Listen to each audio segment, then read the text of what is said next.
Class 12th में आज आपका टॉपिक है कि विद्युत अपघटनीय सेल और विद्युत रासायनिक सेल में अंतर, कि दोनों को कैसे आप पहचानेंगे, कि दोनों मतलब किस तरह दोनों को डिफाइन करेंगे, दोनों की क्या क्या प्रॉपर्टी है। तो पहले बात करते हैं कि विद्युत अपघटनीय सेल की। ठीक है, आप कह सकते हो कि विद्युत की सहायता से, मतलब इलेक्ट्रिक की सहायता से, विद्युत की सहायता से विद्युत अपघट्यों का विद्युत अपघटन किया जाता है। ठीक है, जिसमें विद्युत ऊर्जा रासायनिक ऊर्जा में रूपांतरित होती है। सीधी सी बात है कि विद्युत अपघटन सेल क्या करता है कि वो विद्युत ऊर्जा को रासायनिक ऊर्जा में कन्वर्ट करता है। तो आप ऐसे भी समझ सकते हैं कि जो भी हम ये यूज़ करते हैं विद्युत अपघटनीय सेल का, या आप विद्युत रासायनिक श्रेणी में पढ़े हैं, तो आपको क्या किस लिए यूज़ करते हो, क्योंकि आपका केमिकल रिएक्शन हो। ठीक है, तो यही चीज़ होती है कि विद्युत अपघटनीय जो सेल होता है वो विद्युत ऊर्जा को रासायनिक ऊर्जा में परिवर्तन करता है, सीधी सी बात है। दूसरा, विद्युत रासायनिक सेल क्या करता है, वो विद्युत, आप कह सकते हो कि वो रासायनिक ऊर्जा को विद्युत ऊर्जा में रूपांतरित करता है। सीधी सी चीज़ है, विद्युत अपघटनीय सेल विद्युत ऊर्जा को रासायनिक ऊर्जा में कन्वर्ट करेगा और विद्युत रासायनिक सेल रासायनिक ऊर्जा को विद्युत ऊर्जा में परिवर्तित करता है। ठीक है, आप कह सकते हैं कि जो आयन होते हैं वो विद्युत अपघटन के सेल पे, जो विद्युत अपघटनीय सेल होता है उसमें आयन दोनों इलेक्ट्रोडों पर मुक्त होते हैं। मतलब जो हम इलेक्ट्रोड लगाए रहते हैं, एनोड और कैथोड, वो विद्युत अपघटनीय सेल में उन दोनों इलेक्ट्रोडों पे आयन जो होते हैं वो मुक्त होते हैं, उन दोनों पे। लेकिन जो विद्युत रासायनिक सेल होता है उसमें जो हमारे आयन होते हैं केवल कैथोड पर मुक्त होते हैं। दोनों में अंतर समझिएगा कि विद्युत अपघटन सेल में जो भी आपके आयन होते हैं वो दोनों इलेक्ट्रोडों पे मुक्त होते हैं, यानी जो हमारा एनोड पर भी और कैथोड पर भी। लेकिन सॉरी, यहाँ पे आपने वो कर लीजिएगा, यहाँ पे आपका एक वो रहेगा, मात्रा कर लीजिएगा, मैं भूल गई थी। और लेकिन विद्युत रासायनिक सेल में क्या होता है कि सिर्फ कैथोड पर ही मुक्त होते हैं। ठीक है,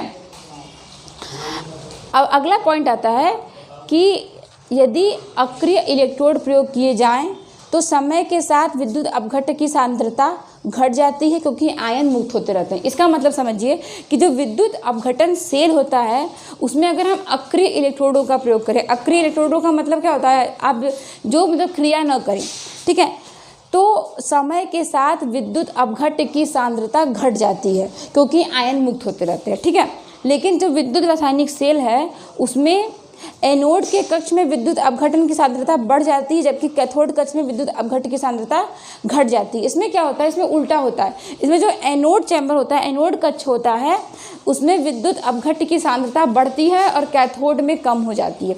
मेरा कहने का मतलब सिर्फ ये है कि आप ये समझिए, ऐसा ना हो कि पूरा चैप्टर आपने पढ़ लिया और आपको यही नहीं पता कि विद्युत अपघटनीय सेल क्या है, कि किस प्रकार की ऊर्जा का ट्रांसफ़र होता है। तो बस आप इससे मतलब रखो, विद्युत अपघटन सेल पे जो एनोड होता है वो पॉजिटिव होता है और कैथोड होता है वो निगेटिव होता है। लेकिन विद्युत रासायनिक सेल में उल्टा होता है, ये माइनस होता है और ये प्लस होता है। विद्युत अपघटन की सेल में जो इलेक्ट्रॉनों का प्रवाह होता है वो इलेक्ट्रोड से विलयन की तरफ होता है, यानी जो हमारा सॉल्यूशन होता है उसकी ओर होता है इलेक्ट्रोड से। लेकिन जो कैथोड होता है वो विलयन से इलेक्ट्रोड की ओर होता है। दोनों में अंतर आएगा, एनोड में भी अंतर आएगा और कैथोड में भी अंतर आएगा विद्युत अपघटन सेल में। ध्यान दीजिएगा, एनोड पे क्या होता है, इलेक्ट्रोड से विलयन की ओर इलेक्ट्रॉन चलते हैं और इसमें विलयन से इलेक्ट्रोड की ओर चलते हैं। ठीक है, और इसमें विद्युत रासायनिक सेल में क्या होता है कि इलेक्ट्रोड से बाहर की ओर जाते हैं और इसमें इलेक्ट्रोड की तरफ आते हैं। इलेक्ट्रॉनों का प्रवाह, इसमें एनोड पर ऑक्सीडेशन होता है और इसमें आपका अपचयन होता है कैथोड पे। इसमें भी सेम होता है, ऑक्सीडेशन रिडक्शन दोनों पे होता है, एनोड और कैथोड पे। दोनों अलग अलग आपको पता करना है कि किसमें ऑक्सीडेशन हो रहा है और किसमें रिडक्शन हो रहा है। तो एनोड पे ऑक्सीडेशन और कैथोड पे रिएक्शन, और एनोड आपका पॉजिटिव होता है विद्युत अपघटन की सेल में और कैथोड निगेटिव। इसमें थोड़ा उल्टा होता है, उसमें क्या होता है कि विद्युत ऊर्जा को रासायनिक ऊर्जा में परिवर्तन करते हैं, लेकिन विद्युत रासायनिक सेल में रासायनिक ऊर्जा को विद्युत ऊर्जा में परिवर्तन करते हैं। तो अब आपको ये बताना नहीं पड़ेगा कि दोनों में अंतर क्या है, दोनों किसे कहते हैं, और मतलब दोनों का आपका रिएक्शन क्या होगा, ये सब पूरी चर्चा हो गई थी। आपका जो टॉपिक था उस दिन का, वो मैंने आपको बताया था कल का, कि वो विद्युत रासायनिक श्रेणी पर था। तो मैं फिर से आपको एक बार उसको रिकॉल करा दे रहे हैं कि विद्युत रासायनिक श्रेणी में जो हाइड्रोजन होता है हमारा, उसका अपचयन विभव 0.00 होता है।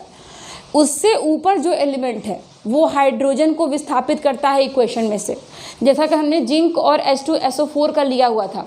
तो जो भी एलिमेंट, जो भी तत्व हाइड्रोजन से ऊपर है वो हाइड्रोजन को सॉल्यूशन से विस्थापित कर देगा, लेकिन जो भी एलिमेंट हाइड्रोजन से नीचे हैं वो हाइड्रोजन को नहीं करेंगे, विस्थापित नहीं करेंगे।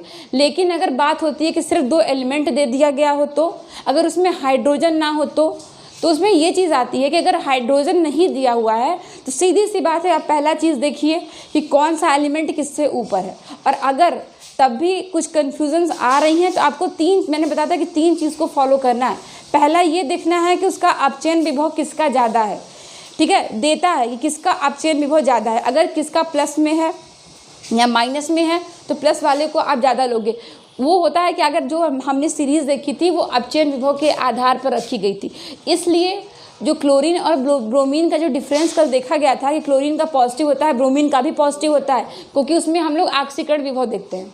ठीक है, तो ये आपका टॉपिक हो गया क्लास 12th का विद्युत अपघटनी सेल और विद्युत रासायनिक सेल में अंतर। जो कल पढ़ाया था उसको रिवीजन कर लीजिएगा और कल से आपका फैराडे का जो है वो क्वेश्चंस लगेगा। ठीक है, थैंक यू।